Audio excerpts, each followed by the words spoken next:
अंजलि मिश्रा और स्वागत है आपका हमारे चैनल में। उत्तर प्रदेश समेत सभी 5 राज्य जहां पर विधानसभा चुनाव रहे थे वहां पर मतदान अब समाप्त हो चुके हैं। आखिरी चरण का मतदान जो उत्तर प्रदेश में भी समाप्त हो चुका है। 10 मार्च को 5 राज्यों के भविष्य का फैसला होने वाला है। 10 मार्च को रिजल्ट आने वाला है, लेकिन इससे पहले लगातार सभी चैनल के तरफ से एक एग्जिट पोल जारी किया जा रहा है। फिर एग्जिट पोल के हिसाब से आपको बता दें कि 5 में से 4 राज्यों में बीजेपी बहुमत के साथ सरकार बनाती नजर आ रही है। और ऐसे में अगर उत्तर प्रदेश की बात करें तो उत्तर प्रदेश में एक बार फिर से योगी आदित्यनाथ यानी बीजेपी की सरकार की वापसी होने वाली है। और ऐसे में यह वापसी काफी ज्यादा ग्रैंड होने वाली है, काफी ज्यादा धमाकेदार होने वाली है, क्योंकि 21 साल बाद पहली बार बीजेपी ऐसी पार्टी होगी जो दूसरी बार सत्ता में वापसी कर रही है। तो साफ तौर पर यह जीत काफी बड़ी होने वाली है। और एग्जिट पोल की बात करें तो सभी एग्जिट पोल में एक ही चीज देखने के लिए मिल रहा है, वो ये मिल रहा है कि बीजेपी की प्रचंड जीत देखने के लिए मिलेगी। और कहीं ना कहीं जिस तरीके से एग्जिट पोल निकलकर सामने आ रहा है, इस एग्जिट पोल की वजह से विपक्षी दलों को बड़ा जो है धक्का लगा है। विपक्षी दल जो है कहीं ना कहीं इस एग्जिट पोल से ही धराशायी नजर आ रहे हैं। और यही कारण है कि एग्जिट पोल को या तो गलत या तो तुक्का बताते नजर आ रहे हैं। अब ऐसे में एग्जिट पोल को लेकर बयानबाजी करने वालों के लिस्ट में अब ओम प्रकाश राजभर का नाम भी जारी हो चुका है, जिसमें शामिल हो चुका है, क्योंकि अब ओम प्रकाश राजभर यानी ओपी राजभर के तरफ से भी एग्जिट पोल जिसमें बीजेपी की प्रचंड जीत दिखाई जा रही है, उस एग्जिट पोल पर अब इनका भी जो है स्टेटमेंट सामने आया है। बता दें कि अब इस चुनाव से पहले आए एग्जिट पोल को लेकर अब साफ तौर पर जो सुहेल देव भारतीय समाज पार्टी के राष्ट्रीय अध्यक्ष ओम प्रकाश राजभर ने अपनी प्रतिक्रिया दी है। उन्होंने दावा किया है कि इस बार समाजवादी पार्टी की ही सरकार बनेगी। बता दें कि ओम प्रकाश राजभर की पार्टी सुबह सपा यूपी में समाजवादी पार्टी के साथ मिलकर चुनाव लड़ी है। यूपी एग्जिट पोल पर अपनी प्रतिक्रिया देते हुए ओम प्रकाश राजभर ने कहा कि उत्तर प्रदेश में समाजवादी पार्टी की ही सरकार बनेगी। योगी आदित्यनाथ अपने मंदिर में वापस लौट जाएंगे और अखिलेश यादव सरकार बनाएंगे। राजभर ने कहा कि किसान 13 महीनों तक गाजीपुर के बॉर्डर पर बैठे थे, ना प्रधानमंत्री ने उनसे पूछा, ना उन्हें देखा, ना ही बीजेपी ने। बंगाल के चुनाव में भी एग्जिट पोल में बीजेपी को ही 2/3 बहुमत दिखाया गया, लेकिन वो भी बुरी तरह से चुनाव हार गए। तो साफ तौर पर यहाँ पर जो बौखलाहट है वो देखने के लिए मिल रही है, साफ तौर पर जो नाराजगी है वो देखने के लिए मिल रही है।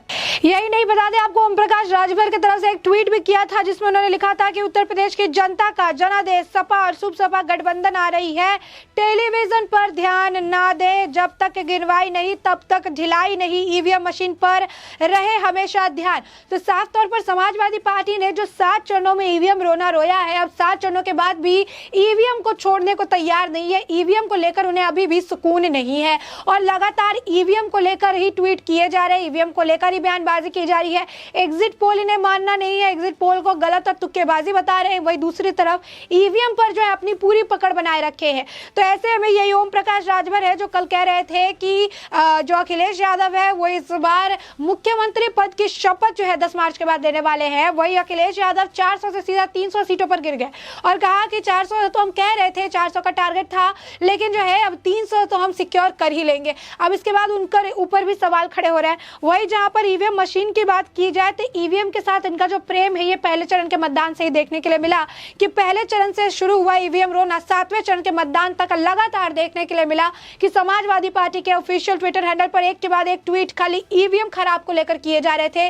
और साथ ही जितने जगहों पर, जितनी विधानसभा सीटों पर मतदान थे, उतनी विधानसभा सीटों को लेकर लगातार ट्वीट किया जा रहा था। अब ऐसे में आपको बता दें कि एक और जो है इससे जुड़ी हुई खबर निकलकर सामने आ रही है कि ईवीएम को समाजवादी पार्टी किस तरीके से अब सीरियस लेने लगी है कि अब इसे लेकर समाजवादी पार्टी की खिल्ली उड़ाई जा रही है।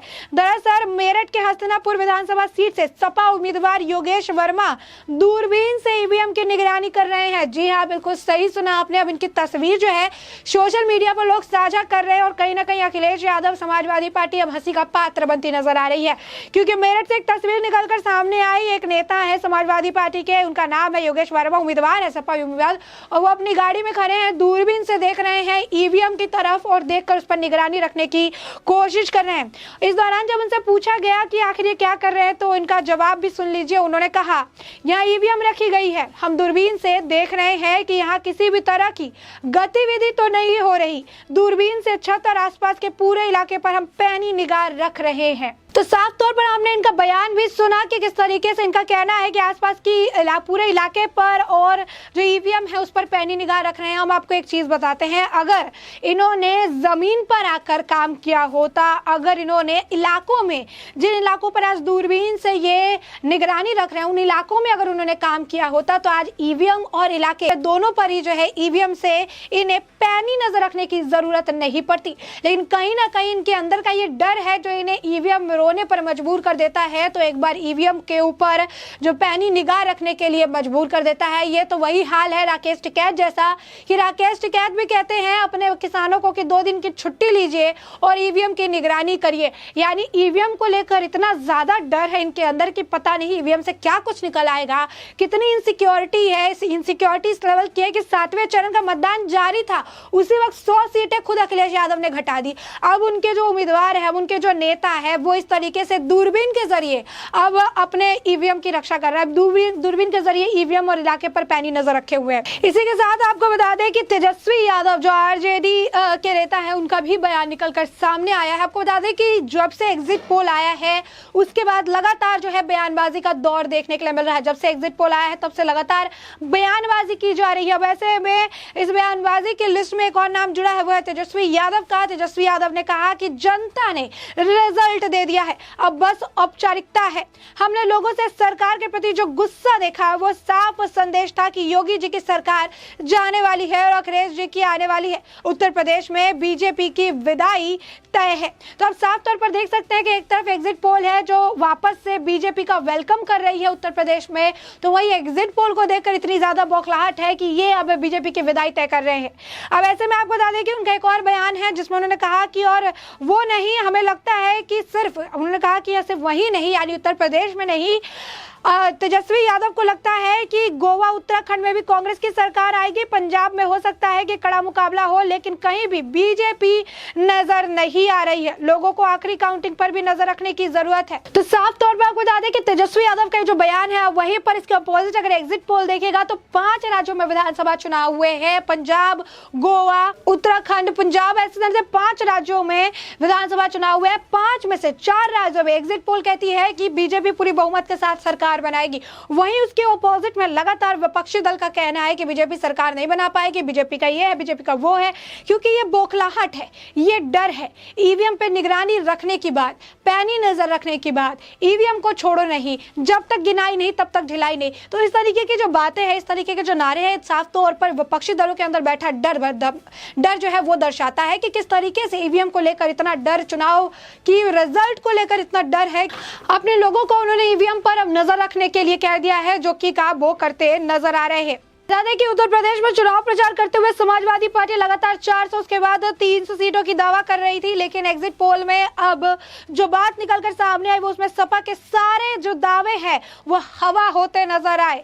अब ऐसे में सी वोटर के एग्जिट पोल में की आंकड़े की भी बात करें तो उत्तर प्रदेश में 403 सीटों में से बीजेपी को 244 सीटें मिल रही है। वही समाजवादी पार्टी को 132, तो बीएसपी को 13 से 21 के बीच में, कांग्रेस को 4 से 8 और अन्य को 2 से 6 सीटें मिल रही है। और इसी तरीके से कई एग्जिट पोल है जो 240 का आंकड़ा पार बता रहे हैं, बीजेपी का इस बार बता रहे हैं और उत्तर प्रदेश में एक बार फिर से बीजेपी की वापसी बता रहे हैं। तो साफ तौर पर इसी को लेकर लगातार बयानबाजी जारी है। अब ऐसे में इस पूरे मुद्दे को लेकर और क्या कुछ बयानबाजी विपक्ष की तरफ से आती रहेगी, इसके बारे में हम आपको आगे भी अपडेट करते रहेंगे।